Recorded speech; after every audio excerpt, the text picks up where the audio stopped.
Opa, vocês estão bem? Que bom. Obra nova no canal Ultimate Devouring System. Se gostarem, deixe o like e comente para a parte 2. Se você for novo por aqui, bem-vindo e se inscreve. Se está gostando do canal, por favor, nos apoie com um grupo de membros por R$ 5. Era noite. Em um quarto em um prédio alto, nosso protagonista estava sentado em uma cadeira, exclamando enquanto jogava um jogo. Ele clicava rapidamente no mouse, sem acreditar que conseguia encontrar oponentes tarde da noite. Dentro do jogo, ele lutava contra o inimigo. O protagonista estava louco para derrotar seu oponente para se tornar o primeiro jogador a atingir o nível máximo e conquistar o prêmio de US$ 1.000.000 dado ao top 1 desse jogo. Ele finalmente derrota seu inimigo e sorri satisfeito. Na tela, a palavra devorar aparece e ele clica animadamente com o mouse devorando seus itens. Uma luz brilhou e iluminou todo o quarto. A luz que saía do computador era tão intensa que ofuscava o protagonista. Quase cego, o protagonista amaldiçoou enquanto se cobria da luz que iluminava e se materializava em seu quarto. Do lado de fora, um pilar de luz brilha no céu. Depois disso, seu quarto voltou a ficar silencioso. Em outro lugar, a lua cheia brilhava em uma noite chuvosa. Na mansão da família E, a chuva continuava a cair. Nesse momento, um fantasma surgiu do nada. O protagonista havia se transformado em um fantasma e flutuava no ar enquanto observava seu entorno. Ele não pôde deixar de soltar uma maldição, se perguntando se estava vivo ou morto. De repente, ele foi puxado para baixo. Do alto, ele caiu na floresta próxima. Ele não se machucou e notou um pé saindo do seu peito e ficou chocado quando o pé passou através de seu corpo. Ele olhou para cima e viu a aparência da pessoa, que parecia um assassino. Desta vez, uma voz de reclamação de um homem descontente foi ouvida. Os assassinos resmungaram em resposta, enquanto o protagonista ficou atrás dele se perguntando se o homem estava falando com ele. No entanto, ele ficou petrificado. O homem que apareceu era uma versão idêntica a ele. Enquanto os assassinos continuavam a se exibir porque seu plano havia sido bem sucedido ao atrair o homem, ele estava distraído ao ver o quão bonito ele e o homem eram. Conforme a confrontação continuava, ele percebeu que ambos os lados não podiam vê-lo. Os assassinos tiraram suas máscaras e debochavam do homem que tinha o mesmo nome que o protagonista. Ele havia caído facilmente em suas armadilhas. He Xuan reconheceu o assassino chamado Shen Song como alguém que ele havia derrotado facilmente e perguntou se ele ansiava por apanhar mais. O figurante não pôde aceitar as palavras de He Xuan e argumentou que perdeu por descuido. Então, agora ele trouxe seu irmão mais velho Shen Feng. Sem demora, a aura de Shen Feng rompeu, declarando que daria uma lição a He Xuan que ele nunca esqueceria. Ele mostrou seu poder. O chão tremia e a poeira explodia por toda a parte enquanto ele avançava em direção a He Xuan. Num piscar de olhos, Shen Feng chegou sobre ele. No entanto, He Xuan estava preparado. Ele recebeu o ataque de Shen Feng com a arte marcial de 4º grau de sua família, os punhos penetrantes. Ao lado, o protagonista ficou impressionado pensando que seria ótimo ter um corpo para cultivar. Por outro lado, depois que Shen Song viu He Xuan permanecer ileso apesar de receber o golpe de seu irmão mais velho Shen Feng, seu ódio ressurgiu. Ele não conseguia acreditar que He Xuan podia lutar em igualdade com seu irmão mais velho, mesmo estando em um estágio inteiro abaixo dele. À medida que a luta continuava, He Xuan acabou tendo vantagem. Shen Song sorriu sinistramente. Ele não poderia permitir que He Xuan se desenvolvesse e atingisse todo o seu potencial, roubando o lugar da família Shen na cidade Linhun. Shen Song tira uma faca escondida em sua mão. Ele culpa o cara por ter um talento imenso. O fantasma do protagonista ficou alarmado ao testemunhar as ações dele. Enquanto seu irmão mais velho e o cara estavam envolvidos em uma luta acirrada, ele se aproxima silenciosamente com a intenção de matar. O protagonista tenta alertar gritando bem alto, no entanto foi em vão. He Xuan foi perfurado pela faca de Shen Song. A faca atingiu suas costas e saiu pelo peito. Os olhos de Shen Feng se arregalaram com o ataque sorrateiro de seu irmão. No entanto, o sorriso cruel de Shen Song se alargou depois que ele teve sucesso e proclamou a morte de He Xuan em suas mãos. Desprezível, He Xuan grunhiu, enquanto o sangue escorria por sua boca. Enquanto Shen Song continuava a zombar do gênio mais talentoso da cidade por morrer em suas mãos. O protagonista ficou desapontado ao ver alguém ser derrotado por uma adaga comum de baixo nível. O coração do cara parou de bater e Shen Feng eventualmente aceitou o resultado. Com um baque, He Xuan caiu no chão. Após confirmar que ele tinha ido de comes e bebes, os dois irmãos se retiram. Depois que os dois irmãos saíram, o protagonista se aproxima. Silenciosamente ele deu seus passos perto do corpo morto. Ele pensou que Ren Xuan parecia muito com ele, mas no final ele ficou desapontado. Ele se perguntava por que tudo tinha acontecido, qual era a ligação para ele aparecer diante de um cara assim. Vendo Ren Xuan afogando em seu próprio sangue, ele não pôde deixar de dar um sermão, questionando por que lutar de frente contra alguém que queria tirar sua vida. Se fosse seu avatar no jogo, ele faria com que eles corressem em círculos. Um leve sentimento de pena apareceu no rosto do protagonista ao notar que os olhos do cara permaneciam arregalados mesmo após sua morte. Ele estendeu a mão para ajudar o cara a fechar os olhos. Enquanto fechava os olhos, ele instruiu He Xuan a ser inteligente em sua próxima vida. Foi então que experimentou uma mudança estranha. Sua aparência se tornou dourada e distorcida. Logo, a alma do protagonista se desfez completamente. Mais tarde, a chuva parou. Céus limpos finalmente apareceram na mansão da família He. Nas proximidades, se ouvia alguém gritando desesperada. Então, uma imagem embaçada de uma garota apareceu. A garota, Lin tinha lágrimas nos olhos ao ver seu jovem mestre acordar, claramente preocupada. O jovem mestre se sentou e confortou a garota, afirmando que estava bem. O protagonista se perguntou por que ele conhecia o nome da empregada de Ren Xuan. Mantendo a calma, ele pediu um espelho à pequena garota. Nessa hora, o protagonista se viu. Ele percebeu que reencarnou em Ren Xuan, que havia morrido de forma lamentável. Foi então que ele se lembrou de como Shen Song se referiu ao dono do corpo como o gênio número 1 da cidade Linhun. O título de gênio fez que ele sorrisse pensando que viveria uma vida melhor, buscaria vingança e se tornaria o mais forte do mundo em vez do falecido Ren Xuan. Para ele, a cultivação era magnífica. Ele, agora o proclamado gênio, tentou fazer o que havia visto em programas de TV e lido em novels. No entanto, vomitou sangue e sentiu uma dor insuportável. Tossindo com força, ele desabou no chão, perguntando o que estava errado. A garota lhe entregou um copo de água e transmitiu a notícia. O Dantian dele havia sido destruído e a cultivação havia sido aniquilada. O silêncio tomou conta do ambiente. Ele estava desanimado, após seu sonho de se tornar o mais forte do mundo ter desaparecido antes mesmo de começar. A garota o consolou para acalmá-lo e revelou que havia uma maneira de recuperar seu Dantian quebrado. Um ginseng centenário guardado na tesouraria da família poderia restaurar seu Dantian quebrado. Ao ouvir isso, a vida retornou ao seu rosto desanimado. Ele pediu que a garota o guiasse para a tesouraria imediatamente. Mais tarde, naquele dia, o clima melhorou. Ren Xuan saiu do seu quarto, o que fez as pessoas ao seu redor se reunirem em sussurros. E todas estavam chocadas ao ver o rosto pálido e a aparência frágil de seu jovem mestre. Eles estavam cientes do ataque repentino e sabiam que ele havia se tornado um inválido. Enquanto continuavam a sussurrar, ela prosseguiu caminhando com a garota, sentindo o peso de cada passo que dava. Logo, ela apontou para a tesouraria à frente. O edifício também chamou a atenção dele. Uma pessoa sentada à frente de uma mesa com 2 guardas de cada lado apareceu em sua visão.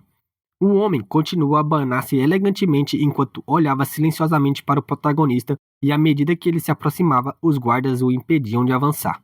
A jovem gritou com raiva com o homem sentado, o terceiro mordomo da casa, dizendo por que eles estavam tratando o jovem mestre como um estranho. O terceiro mordomo acena calmamente. Ele encarou o protagonista e perguntou preguiçosamente por que ele tinha vindo após se desculpar por não reconhecê-lo. Atrás das lanças cruzadas, ele respondeu que veio em busca do ginseng centenário. O terceiro mordomo acenou com a cabeça e pediu que ele mostrasse o bilhete de permissão do patriarca. Ao lado, a jovem perguntou com raiva por que estava pedindo o bilhete de permissão quando o jovem mestre sempre pôde pegar qualquer item que precisasse na tesouraria antes. O terceiro mordomo bateu na mesa e retrucou que ela já devia saber a resposta. Em seguida, o terceiro mordomo aponta seu leque e declarou que He Xuan não tinha direito de retirar recursos da tesouraria desde que se tornou um inválido. Ao ouvir suas palavras, a garota protestou, perguntando por que eles se voltaram contra o jovem mestre quando ele estava precisando. O terceiro mordomo permaneceu impassível e afirmou que estava sendo educado. Se fosse qualquer outra pessoa, ele teria mandado os guardas o expulsarem. As palavras do terceiro mordomo deixaram o protagonista sem palavras. No entanto, o ancião ainda não havia terminado e revelou que ele seria enviado para gerenciar os negócios da família em um distrito distante. O protagonista ficou desolado. O prestigioso jovem mestre da família havia se tornado um mendigo em uma única noite. Bufando, ele se vira chamando a jovem. Enquanto se afastam, ela sugeriu que eles deveriam procurar diretamente o patriarca, já que as palavras do terceiro mordomo não podiam ser confiáveis. Ao ouvir a garotinha, o terceiro mordomo zombou, pensando que ele ainda se considerava o gênio número 1 da família. Em seguida, uma serva apareceu diante deles. Com o rosto preocupado, ela informou ao protagonista que o patriarca estava procurando por ele. Ao lado, a garota declarou que essa era uma boa oportunidade para que eles descobrissem o que raios estava acontecendo ali. Depois de um momento de silêncio, o protagonista perguntou à serva por que o patriarca o havia chamado. Ela abaixou a cabeça e ponderou por um momento. Depois de escolher suas palavras, ela respondeu que a família Lee havia enviado alguém para anular o noivado. A garotinha ficou chocada ao ouvir a notícia. No entanto, o protagonista estava calmo e pensou que esta era sua chance de virar o jogo. Enquanto caminhavam, a jovem reclamou sobre como era desprezível da parte da família Lee sugerir o casamento e depois anular-o ao saber sobre a situação dele. Mais tarde, na sala principal da família He, um grupo de pessoas estavam reunidos lá dentro. O protagonista apareceu diante de todos e chamou seu primeiro tio. Um dos homens o cumprimentou e informou sobre o noivado entre a família Lee e a família He e o desejo deles. No entanto, antes que seu primeiro tio pudesse terminar, ele respondeu que sabia que eles anulariam o noivado. Afinal, ele era um inválido com um dantian quebrado. Alguns homens que estavam de costas para ele permaneceram em silêncio ao ouvir suas palavras. Um momento depois, um dos homens colocou a xícara de chá na mesa e afirmou que ele estava enganado e que não seria razoável anular o noivado, pois ele quem o arranjou. O outro homem ao lado também acrescentou que a senhorita Lee, sua noiva, foi tomada como discípula dos anciões do clã Tianhu, e eles foram forçados a vir anular o noivado para o bem-estar de sua família. O protagonista sorriu e ridicularizou como a família Lee recorria a desculpas para intimidar um inválido. Ao lado, um homem suspirou e expressou como os jovens de hoje em dia são ignorantes. Ele explicou que, como sua noiva se tornaria discípula dos anciões do clã, sua família He poderia ser aniquilada quando os gênios da seita que tentassem cortejá-la descobrissem que ela já estava noivada. Inconvincente, o prota questionou como eles seriam arrogantes ao ponto de não considerarem as leis do império e atacarem sua família. O homem riu com vontade ao ouvir as palavras dele. Depois de um tempo, ele proclamou que o jovem estava desinformado, pois não apenas os gênios do clã, mas até mesmo ele, como um mero protetor, não tinham medo do império. Um poder inimaginável apareceu na mão do homem que declarou que seu clã poderia destruir o império que o jovem considerava poderoso além da imaginação. O poder do homem destruiu a longa mesa e sua aura explodiu na sala. Uma atmosfera opressora surgiu repentinamente. Mesmo o protagonista foi pego desprevenido. O homem mostrou seu poder e disse que precisava apenas mover um dedo e o império seria destruído. O prota estreitou seus olhos e mergulhou em pensamentos. As pessoas ao redor ficaram em silêncio e só puderam fechar seus olhos. Ele não esperava as palavras do homem. Seu primeiro tio também permaneceu em silêncio dessa vez. O prota não conseguia acreditar que todos haviam começado a suar frio depois de ouvir as bravatas do homem. Logo, o homem perguntou a ele qual seria sua decisão. Ao lado, o homem da família Lee assegurou que devolveriam os presentes contanto que He Xuan anulasse o noivado.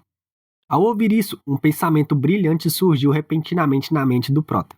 Ele ficou muito satisfeito ao perceber que ainda tinha os presentes.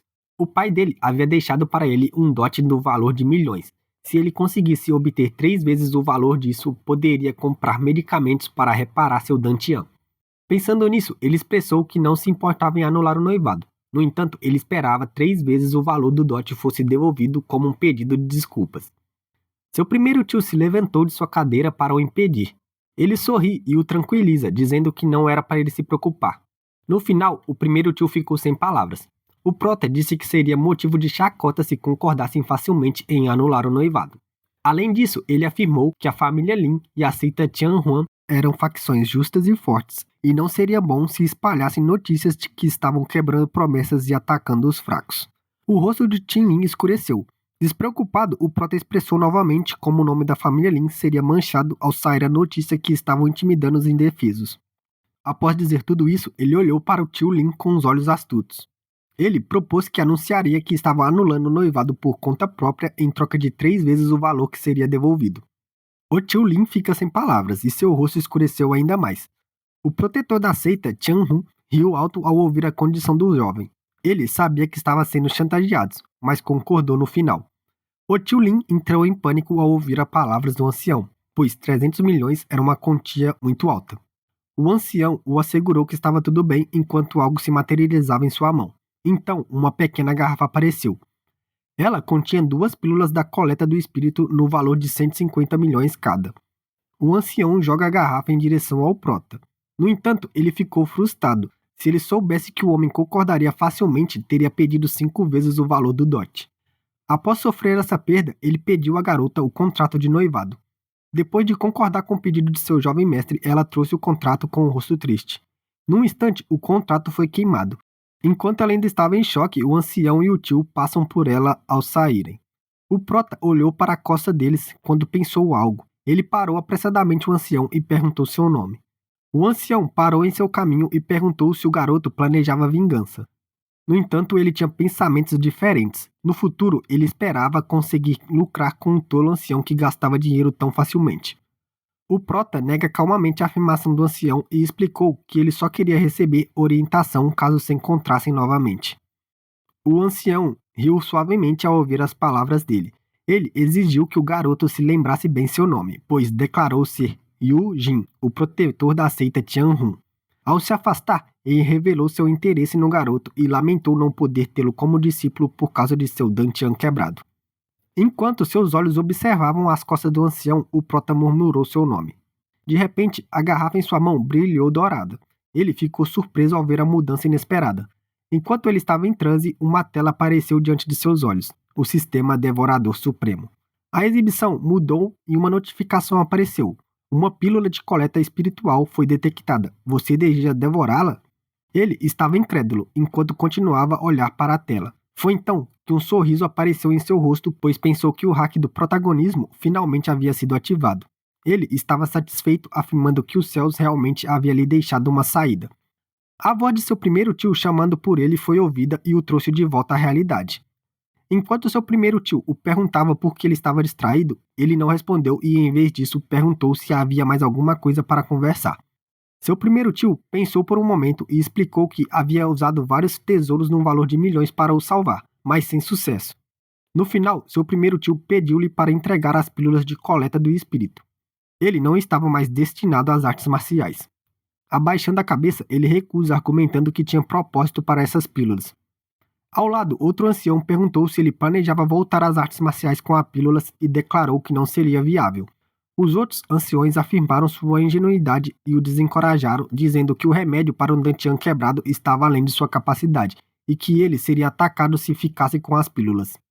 Sorrindo, ironicamente, ele disse que todos eram tão gentis, mas quando o ancião mostrou sua força, ninguém falou uma palavra sequer em seu auxílio, mas agora eles estavam cobiçando as pílulas.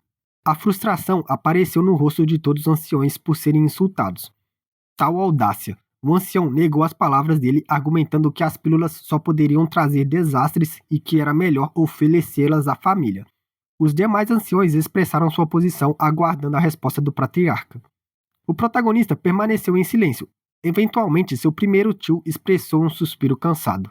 Ele apoiou os anciões e convenceu o garoto a desistir das pílulas. O prota ficou em silêncio por um momento e disse que acreditava na promessa de seu tio de uma vida despreocupada e que ele estava ciente dos planos de enviá-lo para longe. Todos ouviam com expressões variadas em seu rosto. Em seguida, ele recusou o arranjo. Um protagonista não podia resignar-se a uma vida normal. Ele deixaria a família e construiria seu clã no dia seguinte. Enquanto os anciões estavam chocados quando ouviram o garoto renunciar seus laços com a família He, eles não puderam mais se conter e lançaram maldições em direção a ele. Os anciões exigiram uma punição para o ingrato prepotente. O patriarca ficou em silêncio. Depois de um tempo, ele perguntou ao garoto se ele estava determinado, deixando os rostos dos anciões perplexos. Ele confirmou sua determinação e seguiu com sua decisão. Surpreendentemente, seu primeiro tio apoiou sua escolha e pediu a ele que se cuidasse. Enquanto os anciões protestavam, o prota ficou sem palavras. À medida que a sala mergulhava no caos, o patriarca exigiu silêncio e advertiu a todos para não incomodar mais o garoto, caso contrário ele não teria misericórdia. Em seguida, o patriarca disse a ele para levar sua serva Lin-Er, pois ela era leal a ele. Enquanto a garota estava feliz por acompanhar seu jovem mestre, ele era grato pela racionalidade do seu tio. Enquanto eles caminhavam, os anciões não puderam deixar de cerrar os dentes, impotentes com raiva. Mais tarde, em um canto da mansão da família Lee, os dois estavam preparados para partir. Ela perguntou para onde os dois iriam. Ele olhou para o horizonte e respondeu que alugaria um quarto na estalagem do Imortal Bêbado. Enquanto eles caminhavam pela rua em direção à estalagem, ela sugeriu procurar um lugar mais barato, pois o dinheiro deles só seria suficiente pela metade de um mês na estalagem do Imortal Bêbado. No entanto, ele rejeitou sua sugestão e assegurou-lhes que, mesmo depois de um mês, seria suficiente para restaurar sua cultivação. E até lá, dinheiro não seria problema. A garota fica chocada com suas palavras, e depois que ele confirmou que não seria difícil desde que tivesse as pílulas, ela finalmente se sentiu aliviada. Mais tarde, na estalagem do Imortal Bêbado, a garota disse que sairia para pegar alguma comida. Ele virou-se para olhar e confirmou que a porta estava bem fechada. Seus olhos se desviaram e seu olhar caiu sobre o pequeno frasco em suas mãos. Logo, uma energia misteriosa apareceu e se concentrou em seu redor. Ele suplicou para que o sistema não o decepcionasse enquanto segurava uma pílula. Sem hesitar, ele colocou a pílula em sua boca e a devorou. A energia foi ativada em seu corpo e um vórtice apareceu em seu peito. Logo, sutis correntes de energia espiritual foram sugadas para dentro. Na tela do sistema, ele viu o progresso e presumiu que fosse representação do seu Dantian sendo reparado. Um momento depois, a exibição estava em 95% completa. Ele pegou outra pílula e a devorou. Enquanto a energia espiritual se reunia em sua direção, uma notificação ressoou. A energia necessária para ativar o sistema está completa. A barra do progresso estava cheia e o sistema havia se ativado. Seu Dantian estava destroçado e, em vez de repará-lo, o sistema começou a devorá-lo. Então foi isso, minha gente. Se gostaram dessa obra, deixa um like e comenta para a parte 2. Se for novo aqui, seja bem-vindo e se inscreve. Lembrando que você pode apoiar o canal com R$ 5 se tornando um membro e eu agradeceria muito. Eu vou ficando por aqui. Espero ver vocês em breve. Até lá. Fiquem bem. Falou, falou e falou!